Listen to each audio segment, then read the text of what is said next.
Okay. It's Lazarus X, formerly Lamont Pierre, and I am watching Redskin, my series Redskin from 2016. Um, and I'm watching episode one, the series premiere. And this one was a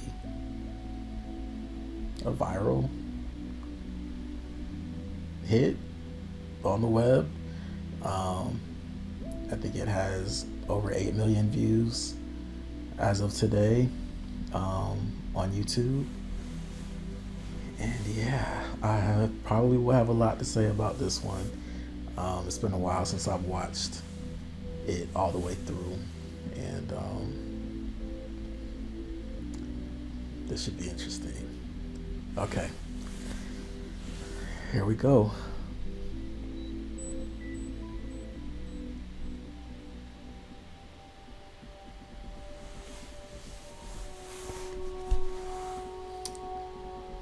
This is the old ArtHouse logo.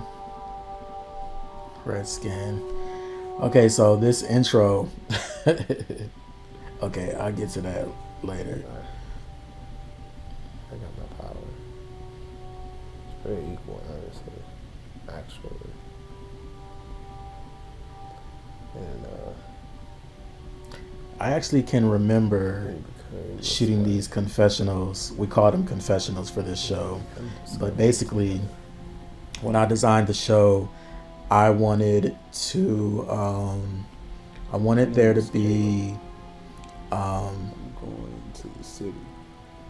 I wanted there to be, I'm moving with Santana. okay, I'm gonna pause. Okay, so I wanted there to be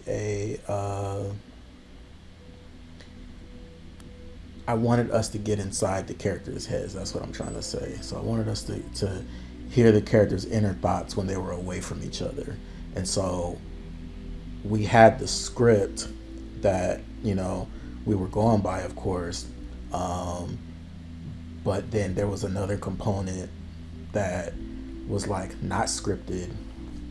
And it was not scripted, but it was rehearsed.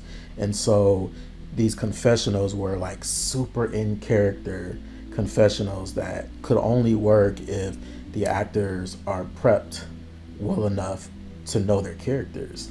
And so I knew that, this show, for me, I kept considering this show like it was a very psychological story to me. It's very psychological.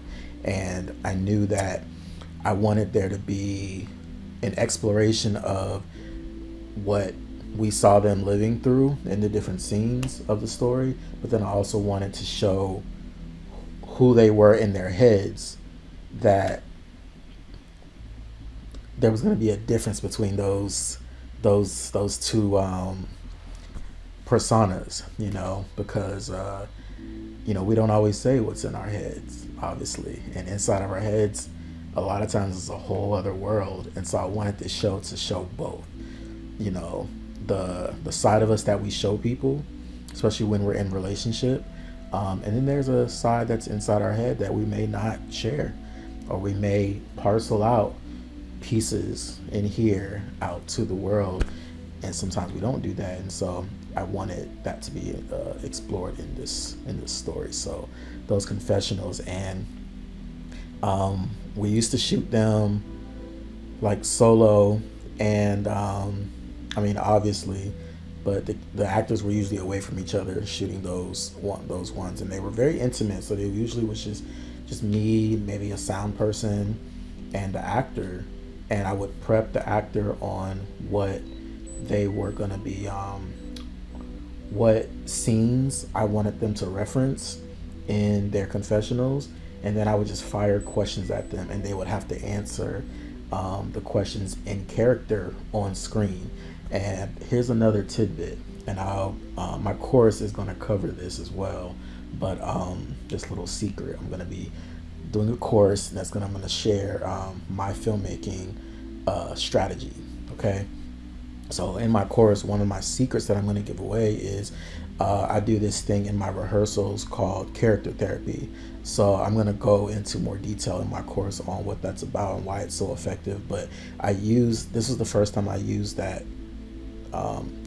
that method, that practice, in like on screen inside of an actual project, inside of a story that I was making. So that was really interesting and fun, and I think the actors did a good job with that. Okay, let me continue on.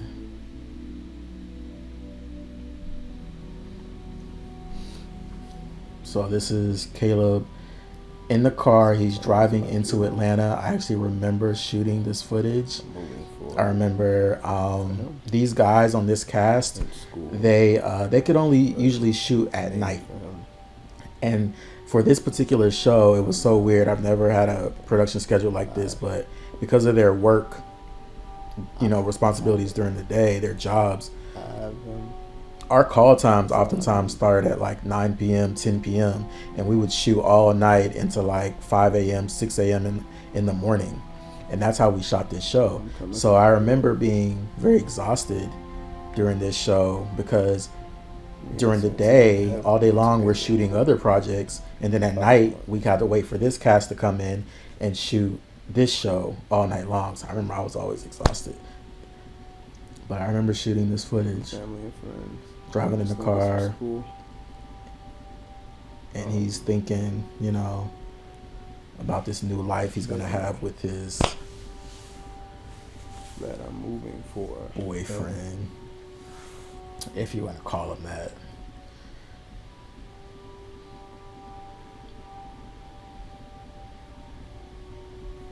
I've never. If any of you guys are familiar with downtown Atlanta, you'll recognize the freeway right in downtown Atlanta. All of this, yeah. I remember filming this. No one knows. How many years ago? Not my friends. 8 years ago. Not my family. 8 years ago. Really, probably 8.5 years ago. Late 2015, I think we started shooting this. That's my secret. So this is me getting all my artsy shots.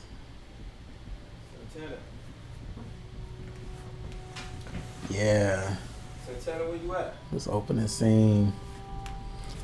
Start out with a bang. Santana. Made it in. I love this house we were shooting in that we were able to kind of transform.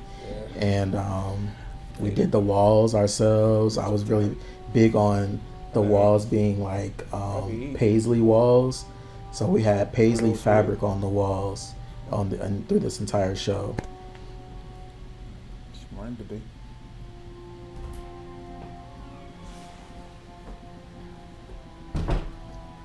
And the girl comes out.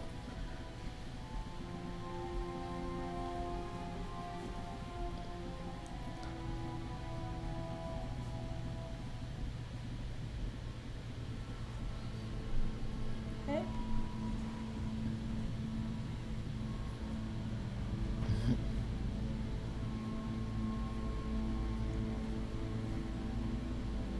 I remember shooting this scene. It's crazy.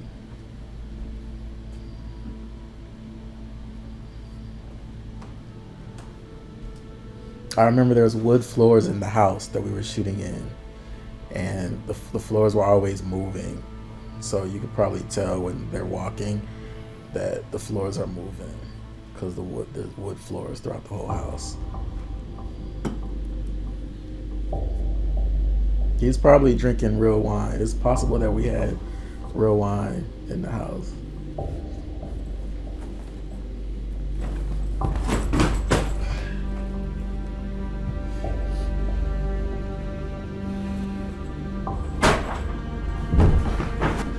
Here we go. It's going down.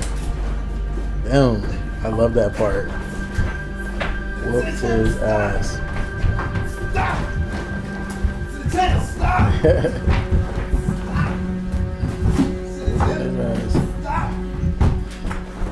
It's crazy, bro. This scene just, I think, pulls you into the story.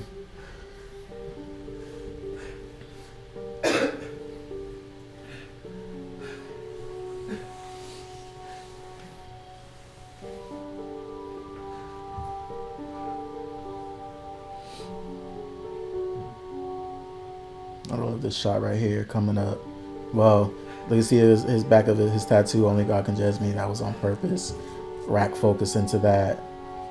And then this shot right here, the hand. He reaches his hands out and helps him up. I love that shot. That's crazy. Santana grabs his luggage.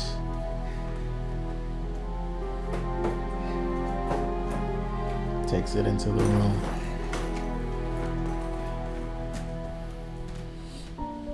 I love the lighting that we did. It's dark, which is definitely a signature of mine for some of my projects. No problem. That's no problem. Yeah, we had a fight. There's no problem. That time.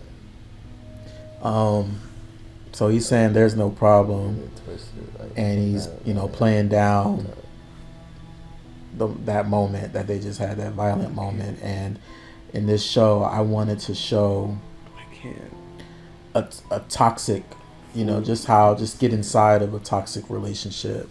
And I think at that time of my life too, again, this was 8 years ago, and so 8.5 years ago, and I think I was coming out of a business group, and I had a lot of anger, and the business group that I was a part of, which I'll also talk more about on the Artist Temple podcast, but it was very toxic. It's very toxic, especially between me and one particular business partner. And I think this show was kind of like an outlet for a lot of what I was feeling. It's how we thrive. I was playing around with the idea of, in this story with these two characters, Kaleb and Santana, the idea of Say that I'm mad, but two people to myself. that to some degree they're both kind of masochist, so they don't like the pain, but a part of them likes it, probably a big part of them likes it, and they go back and forth, and that's their game. And a lot of times that's what it is in toxicity, is there's a lot of times, if not all the time, there's an element of enjoyment. There's an element of addiction to it, and you're addicted to not just the highs but also the lows as well. And some people are addicted to those kind of dynamics, and that's what I wanted to explore in this show, in this story. The highs and lows of turbulent love, if you consider it love at all. I remember shooting this. I remember shooting outside that B-roll outside of It's like a slow post.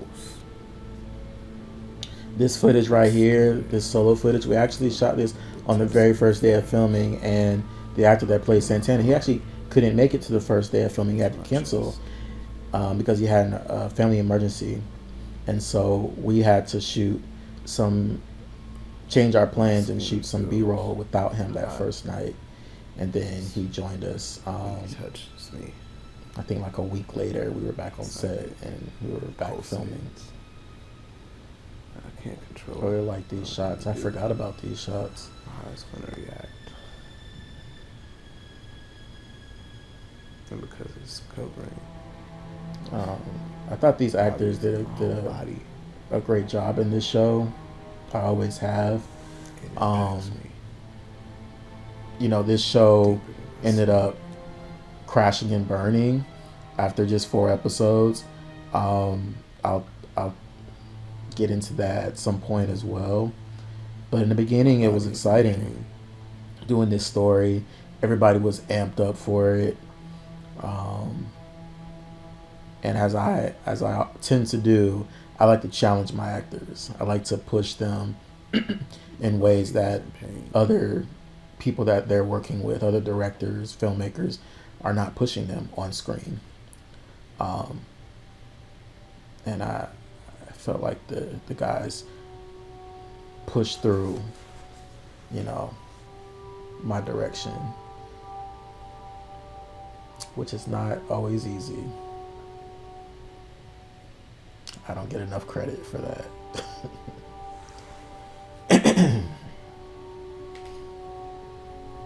My body is in pain. The music, My sanity. the music was a big character in this show. I like this line. My body's in pain, but my sanity is intact.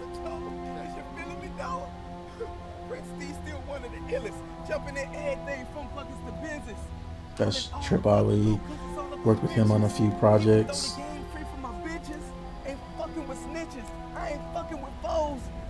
He was a rapper in one of his past lives. So I had him incorporate some of his rap into this scene. Well, they both did. They both. I don't know if they were freestyling, but they rapped some of their stuff. I ain't talking about the temperature. Bullets will injure you. Bullets will injure you. Rings will lose your finger, bro.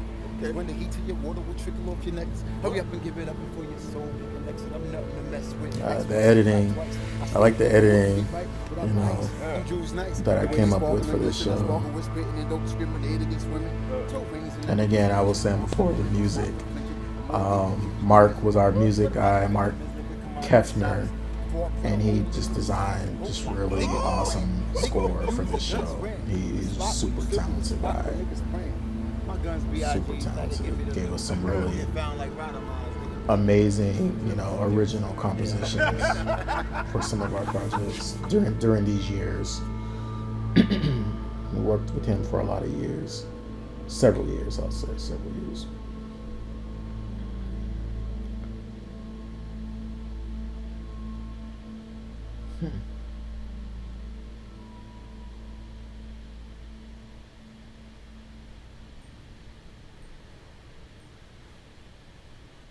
What's that micro lens? Who knows where that micro lens is now?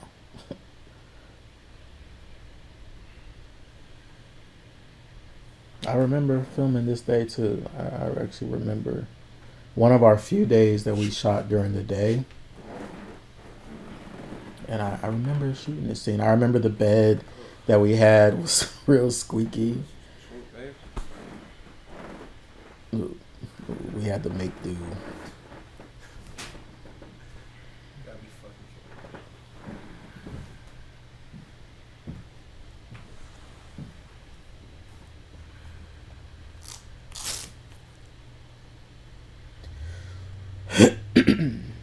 Santana. Wake up.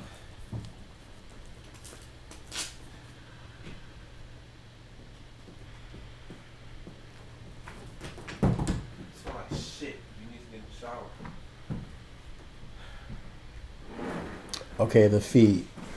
We got so many comments about the shots of Santana's feet. And even, I think even on set, I think somebody may have said, like, you really want to get the feet or whatever? Like right there. So many people were disgusted. And I didn't mind it because, I mean, I like realism in my work. And I don't like,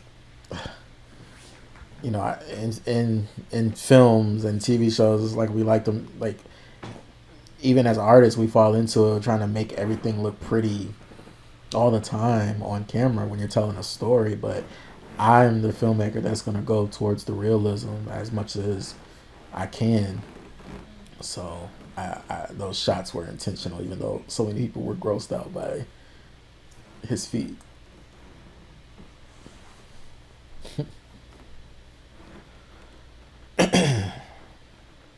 That's crazy. I remember shooting this. I remember being in the room. You know, it's crazy because for me,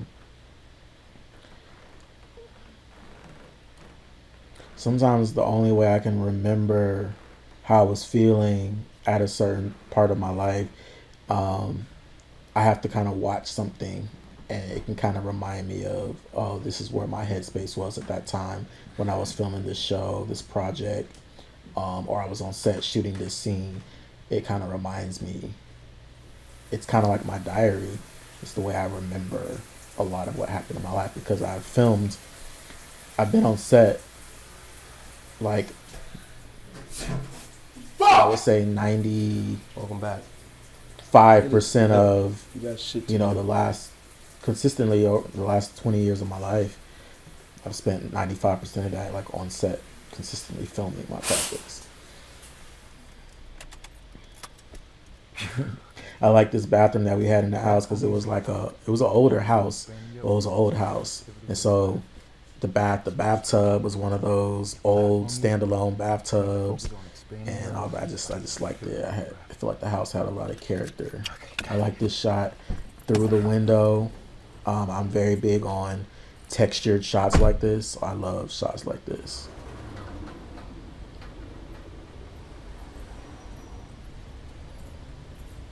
Shooting through glass, shooting through textures. I love it. So what's going on? Ain't shit going on, Santana. What the fuck you mean? Oh. I said somehow silly? I'm hostile?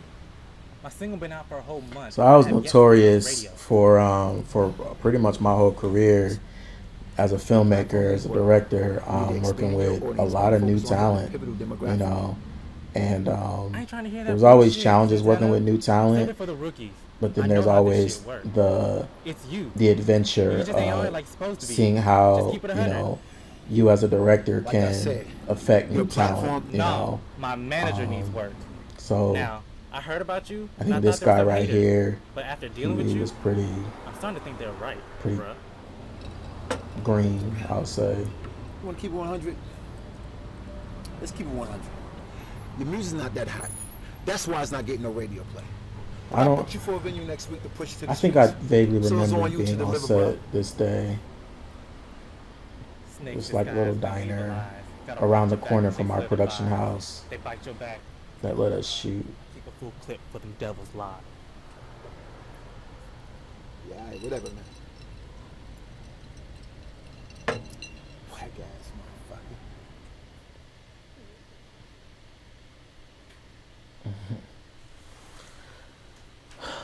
Alcohol.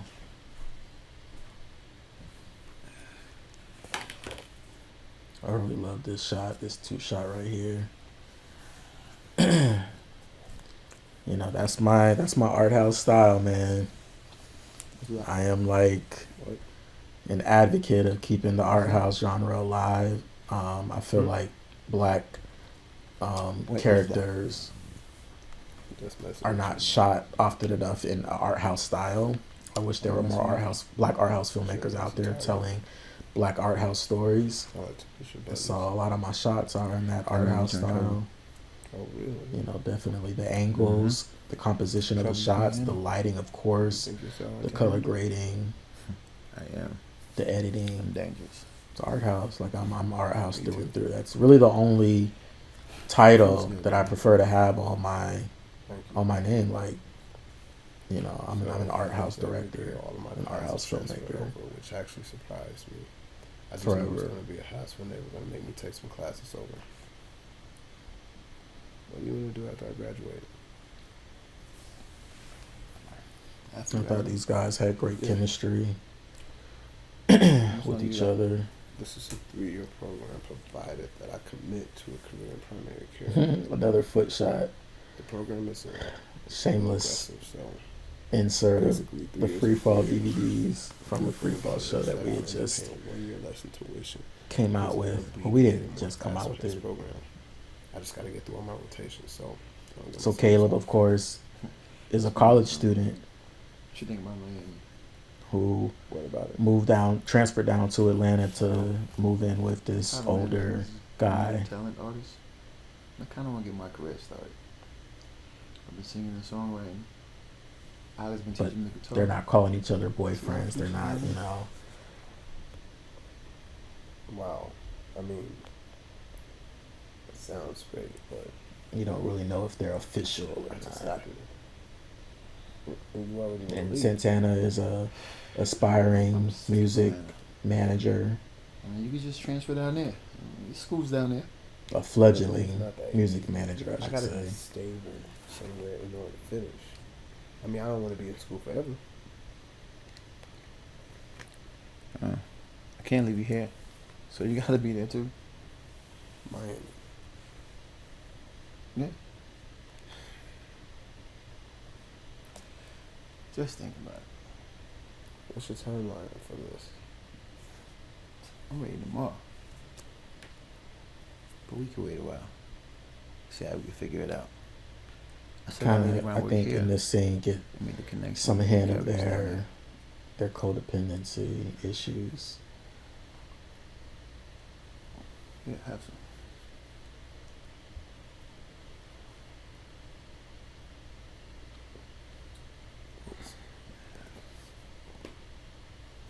I've been in the studio too. It's crazy. I haven't watched this in Yeah. years. Yeah. So many years. We wrote a song about you too. About how I missed you while you was up north. Away from me. You're glad I'm here, then. I can show you and I can tell you.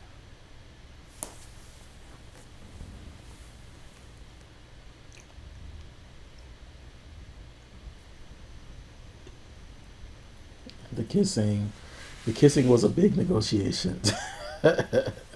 Especially back then when you just didn't see it, much of that, especially in black stories. And What? so, you know, First time we moved we together. When? we were super Tonight. trying to be super. Well, I'll speak for myself. What do I want to say?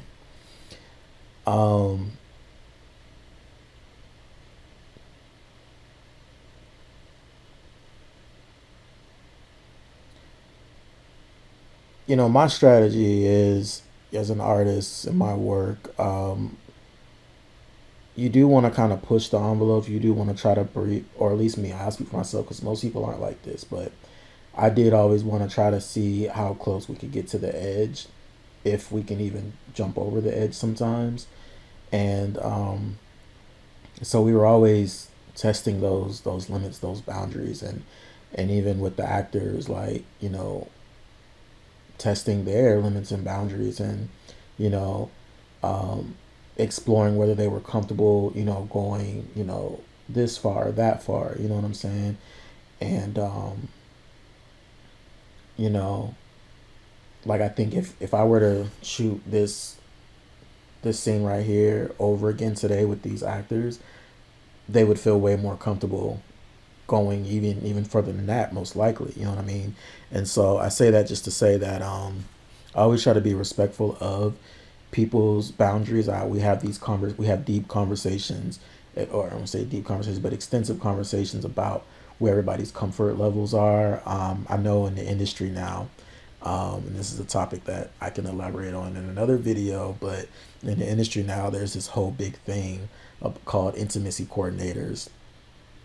And I have some real strict views on what I feel about, you know, that type of thing.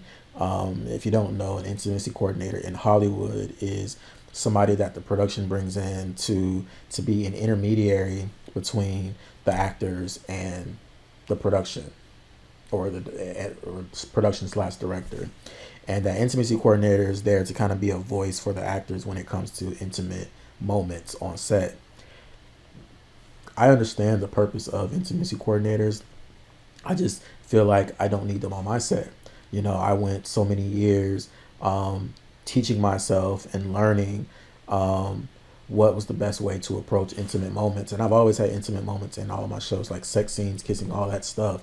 But I have a system, I have a process for how I go about them. And it always includes a conversation with the actors and agreements that we make where the actors are, you know, asked very clearly, you know, tell us what you feel, tell us what you're comfortable with, what can you be comfortable with, all of that. And so, you know, I don't treat my intimate scenes with any of my actors there's never a, oh, I need it this way, you just need to do it. No, it's always us on the same page about exactly what we're doing before we get on set to do it. You know, these conversations are had well in advance. And so I personally always felt like I don't need an intimacy coordinator because I already know how to safely navigate my actors through intimate scenes and intimate moments that's respectful of them and everybody, you know. And so, you know, there's like a sentiment in the industry now that everybody just needs to start working with them. And I'm like, no, I'll never work with them actually, because I know what the fuck I'm doing. So, yeah. And I've never had any issues with it, ever. Never had any issues with it. Except for one time. I did have an issue with it, but those people lied and acted like we didn't agree to what we were going to do ahead of time. And then they tried to switch up on set. But I'll talk about that experience another time. That was a project that never came out. But yeah, so I just wanted to say something about, because we have male on male kissing in this show, and you know, there were full conversations about what we were going to do it, you know, for each scene in this show, what it was going to look like, even down to how long the kiss was going to be. That kiss you guys just saw, we timed it out. We said, okay, what will you guys be comfortable with? And that's what we agreed to, and that's what we stuck to, you know. So, but things are a lot more accepted now, especially on screen with black stories, black actors, especially with, you know, LGBT, whatever word you want to use, characters. So I think that there's probably a lot less hesitation to actors doing roles and scenes like this, you know. But we were definitely, back then, almost 10 years ago, we were pushing the envelope for sure. You know, this wasn't commonplace on screen back then. So. Let's go. Let's. Yeah. I've been here 2 days, so we haven't been anywhere together yet. What you said? It's that food. Who knows what food we ordered that night on set. Before you turn to a pumpkin. Okay. You gotta pick a outfit. Oh, I'm already on it. No, yo, ass can't dress. Damn shame.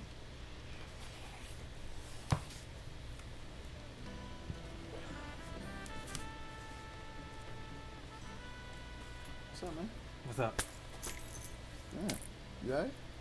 You know I ain't alright. Yeah, they're very affectionate What else they gotta be here characters. for? Why didn't have to show up? We'll get together. You know, Oh man, this house right here, this location. We had a great relationship with the person who owned this house, and she used to just let us come shoot. During these years, she used to let us come shoot so many things in our house. And she was so nice and so sweet, her and her family. But tomorrow, I remember I got pissed off this night when we showed up to set to shoot this scene.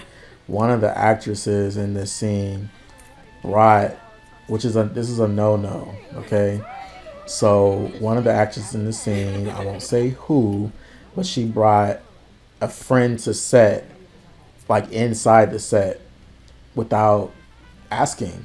And that's like a no-no to do. That was like a real amateur move. Maybe she knew better, maybe she didn't, I don't know. I don't know if she did it because it was, you know, independent production. She didn't know, like, who knows?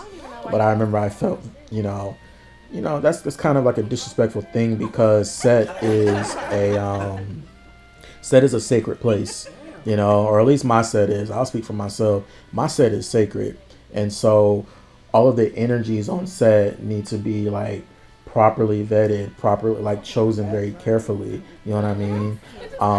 For everybody's comfort, especially mine, because I don't like strange, you know, unfamiliar. I'll say unfamiliar energies in my space when I'm trying to work, you know, When I'm behind the camera, when I'm working with my actors and all that stuff is very sacred. And I like to have a choice on who's going to be in that space. And I felt like that night she didn't give us a choice.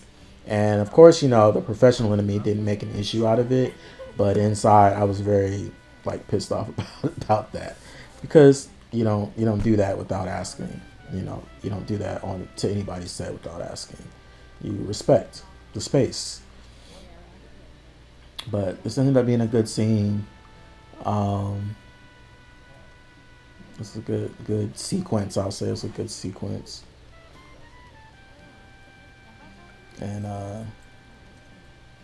Kaleb, the character Caleb's trying to be social because Santana wants to have him around, but then Santana also wants to act out and expect Kaleb to be with it, I guess, because who knows if they have, or I guess you could say they don't have really clearly defined rules in whatever their relationship is. And obviously that causes a lot of issues for them because they're always breaching boundaries that the other one has, which again feeds into the toxicity that they both get off on.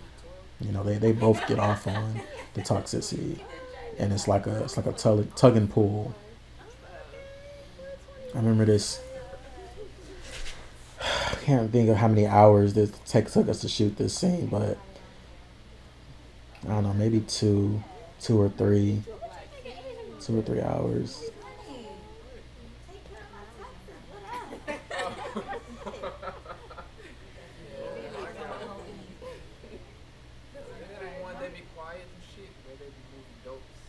And making money, making moves.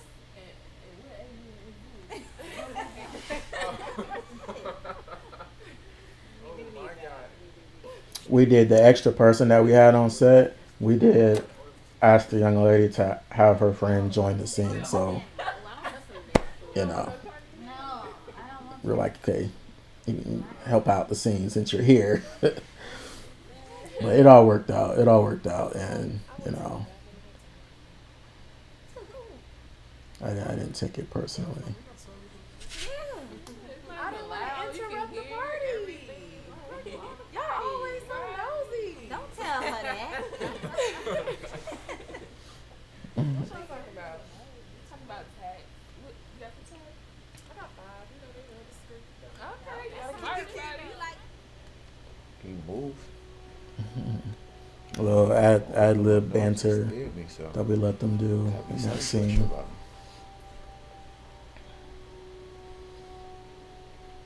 Santana, the cocky Santana. I don't know, like, we have our disagreements and everything, but he's sticking around for some sort of reason, so there gotta be something there.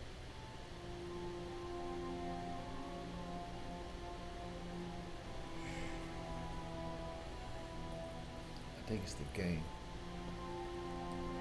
I think we got the game. It's about who's gonna win. Am I gonna be the conqueror? Who wants to be the conqueror? The tug and pull. Yeah, they both get off on the tug and pull. And I know what that's like. Unfortunately, I know what that's like to have that kind of dynamic with somebody. And What's wrong with you? Say goodbye so we can go. What? it It's can time be to go. addicting, The the back and forth. Give me your keys. What? No. Give me Sure, your a lot of fucking you guys keys. Don't can make me relate. ask again. to that. Cool. A lot of people, especially with this first episode of this show, a lot of the feedback that we got from fans and viewers is they felt like Kaleb was like the victim in their relationship. I'm like, Kaleb gives as good as he gets. Like, he's a little shit too. You know what I'm saying? And he's got his issues as well. What's the pussy good? I think in a lot of ways they were What's the equally pussy yoked. good? I remember shooting this scene. It was. Good. Me and Where you going? my Carry my stylist, ass makeup home. artist. You leaving when I leave. Then your ass is leaving now. and No, I'm not. we shot this scene at like midnight, 1 o'clock in the morning. It was so late shooting this scene. And if you look closely, you can see there's a slot. You can see the dirt from the wall was already on his back in that wide shot because we had done this scene several times. By the time we got to the wide shot or the medium shot, he still had the dirt in before he even got thrown up on the wall. But I really like this scene. They did a great job. I don't like no weak person. Gotta have They did a something great job. that shows that you can handle what I bring to the table.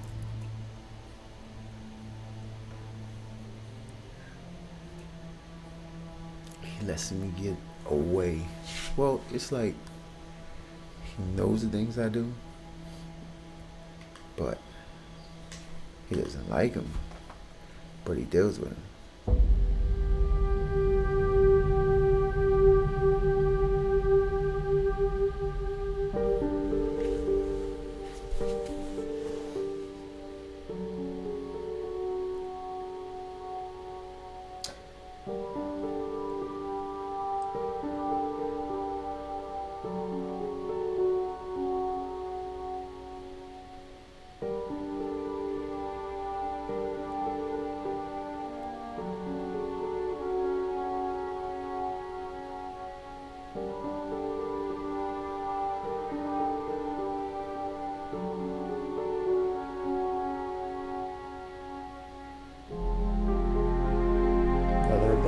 Artsy shots of mine. The framing, I like the framing of this shot. Santana in the background.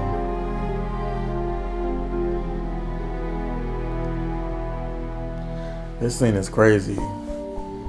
This scene is crazy. I think it's a very unexpected scene.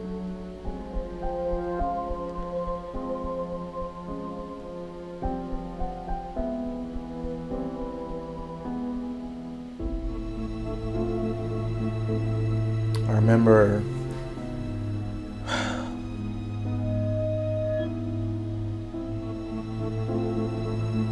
come on with that emotion, come on, those tears. Kevin.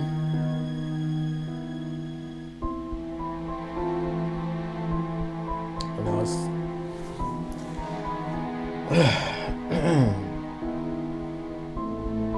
it's a shame.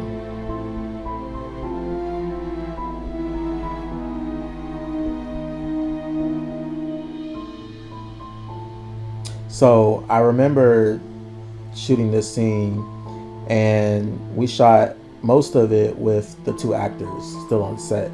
And then the actor that played Santana, he had to go.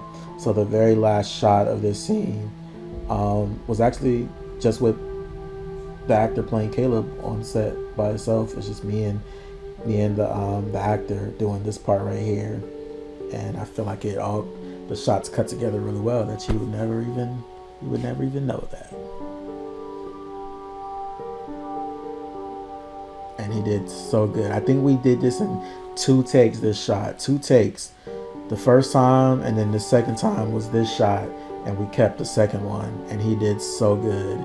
And I remember talking him through this because, you know, obviously the implication here is that he's getting a blowjob. And so I remember talking Kevin through like the intensity of it and like building up to a crescendo and getting to like, I guess this part right here, you know, when he explodes. And I remember talking him through it, yeah. And it worked out perfect. It was perfect. He did so good. We did so good. We did so good. It's one of my favorite shots that I've done.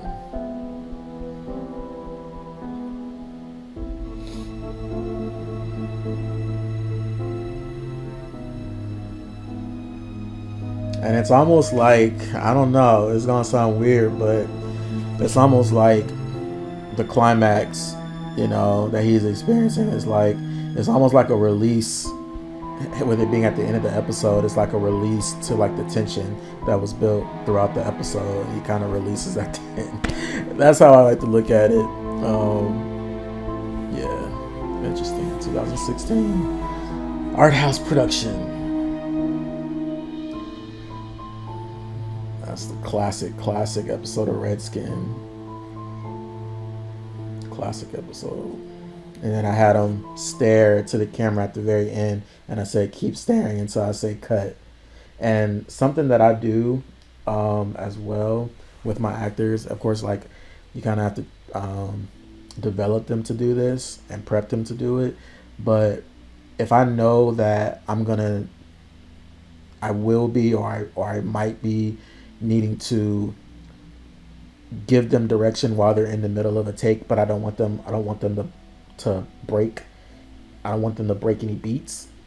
I want them to keep going. And so just stay in the scene, stay in character while I'm giving them additional direction. So that was, I do that at times. And so I did that at the end of that scene where he was, I said, all right, now turn your head to the camera, stare right into the lens, and keep staring until I say cut. But I want you to keep reacting, keep breathing, all that stuff. And so that was one of those moments. I wish I had the raw footage still that I could show it. You could hear my direction in it as well. But yeah, that was the series premiere of Redskin from 2016. I have not watched that episode all the way through. It's probably been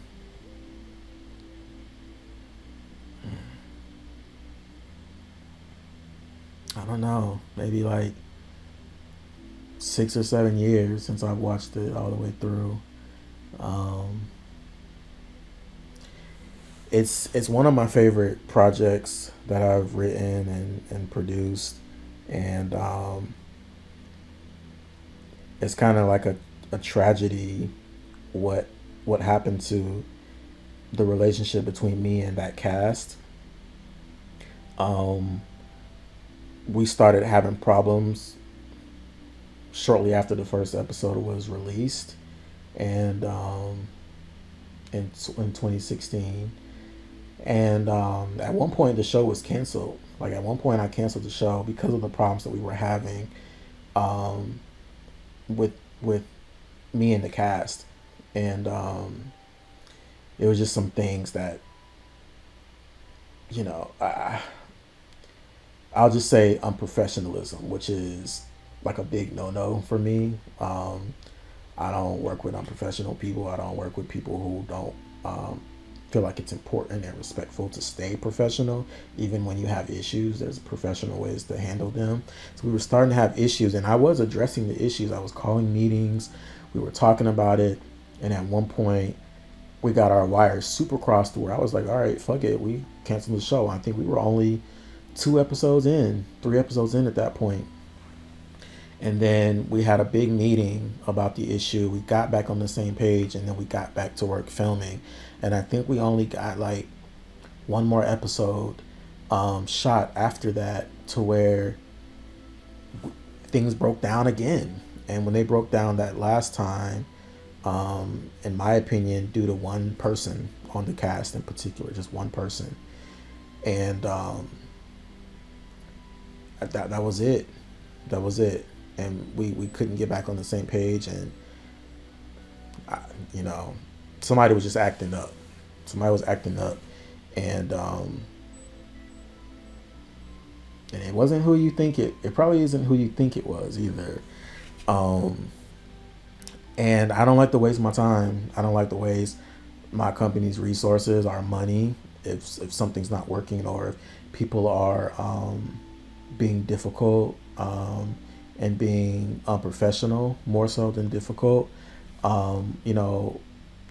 Even as heartbreaking as it is sometimes, I'll cut my losses and move on. I've done that so many times in my career. Cut your losses and move on, even though you're losing a lot of money sometimes. And Redskin was such a tragedy because out the box, it was doing so well. It struck a chord with the fans. The fans were all over it. The views were going crazy. I do think that the cast got a little wrapped up too soon in the views because they just felt like, oh, we're the shit now. And that can be a very dangerous thing when you don't pace yourself. We still needed to prove ourselves. And so that means like, it means don't get beside yourself. You know what I mean? Don't get beside yourself. And I think some egos started creeping up and things like that. And people started being late for set, like really late for set, or coming to set and not being prepared, not knowing your lines. I remember some of that happening. And like I said, one particular person that was just like basically being messy.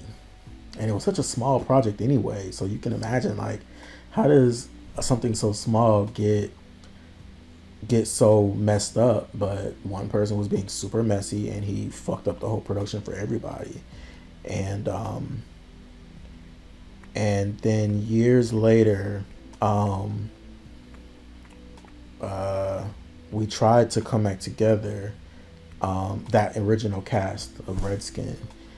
And it was, what year was that? Was that 2022?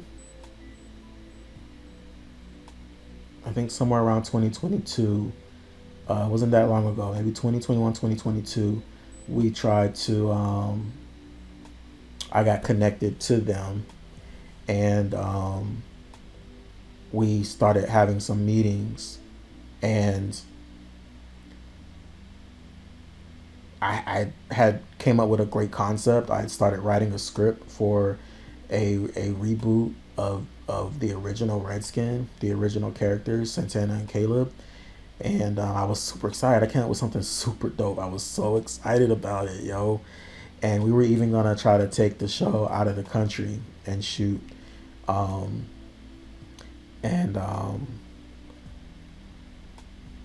So we were having meetings. One person, everything was cool, but the one who ruined the show the first time, he came in with a huge attitude, huge ego. His ego had gotten even worse than it was the first time around in 2016. And he didn't want to address, anything that, he didn't want to address any of the issues that caused us to stop the show in the first place years ago. He just thought we could just pick up out of nowhere. And the thing about me is, I'm not working with you if I don't feel like I have chemistry with you, So if we have a past issue, you're not getting on my set. I'm not working with you. I'm not creating for you. I'm not even spending the angst that I have to go through as an artist to write for you, to write, strong material for you. You know what I mean? To, when I'm writing, I'm not just writing, especially, I'm the kind of writer, creator that I like to, when I can, know who I'm writing for. And when I know who I'm writing for, it isn't just me writing what I want to do for the story or the character. I'm also writing to what I want to, either to the strengths of the actor, or I'm writing to the areas that I want to challenge the actor in, right? And really challenge their range, challenge their talents, And so it's a very it's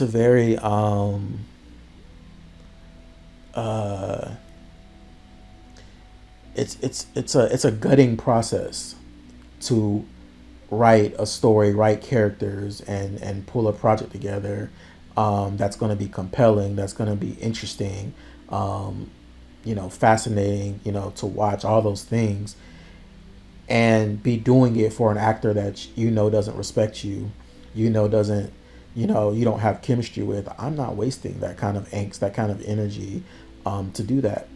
So my thing was, well, let's have some conversations. Let's talk some things through from the past. Let's see if we can kind of, get our chemistry back. And he didn't even understand that, And when I saw that, where his head was at, I was like, oh, this is not gonna work. We even tried to get to a place of starting to negotiate what would be in our contracts, well, in their contracts, and it just fell apart from the top. Like, they had a list of demands, or I won't say demands, I'll say they had a list of asks, and some of those asks I was able to do, but some of them I was like, no, there's no way. Like, y'all are acting like y'all are superstars, but you're coming back to a brand, Redskin, that never fully even got off the ground the first time. Like, you guys are treating the show like you're coming back to, Friends after the first six successful seasons. No, that's not the case. We didn't even make it through a full first season, and you guys want things that I feel like you haven't earned, that you hadn't worked for. And so it just fell apart, and after that there were no more conversations. And I'm not the kind of person that you would think, because I'm a Scorpio, there's a lot of things that I will, when I say I'm done with, I'm completely done with. But art is something a little different, and I feel like even if I don't like somebody, even if I don't like an energy, if we can come together creatively, and you can put those what's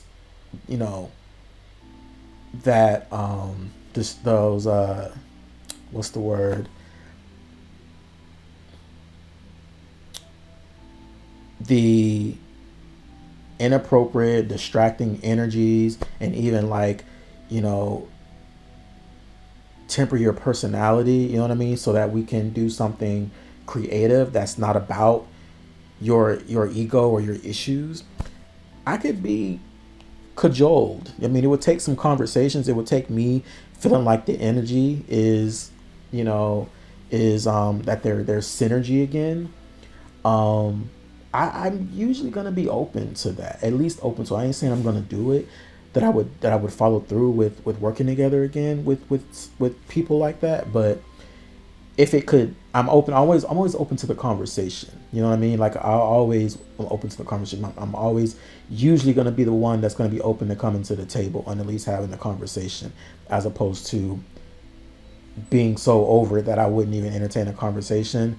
There's a lot of people that I know that won't give somebody the conversation to even try to see if things could be different. So I say all that to say that if the fellas on this project could ever approach me in a respectful way, in a fair way, because I want to be treated fairly too. It's, when you do a production, it's not just about the actors, and I don't want to keep taking the L. I don't want to keep taking the loss. So if you can come in a way that's fair, I'm open to having a conversation and seeing if magic can happen again, especially over something that we know can strike such a chord with viewers. And so, but sometimes you got to wait for people to get out of their own way. And that's where we are with this project. But I'm really happy of what we did get done. 4 episodes. It's the kind of thing that, if we could have ever gotten like HBO or somebody to give us some real attention, give us some real budget, it could have been an amazing, groundbreaking kind of show, for television. It had all the elements, and so it's a tragedy that it was another example in my career of a piece of art not being able to meet its full potential. So, but it's a great episode. It's a great episode. It's a great show, and I feel like I'm fair enough to appreciate something for the time that it was created in, and with the energy and the spirit that I felt was there at the time. And sometimes that's the best place to, sometimes that's the best place to leave something, right where it was, and then just kind of like give it over to the universe as far as where it goes from there.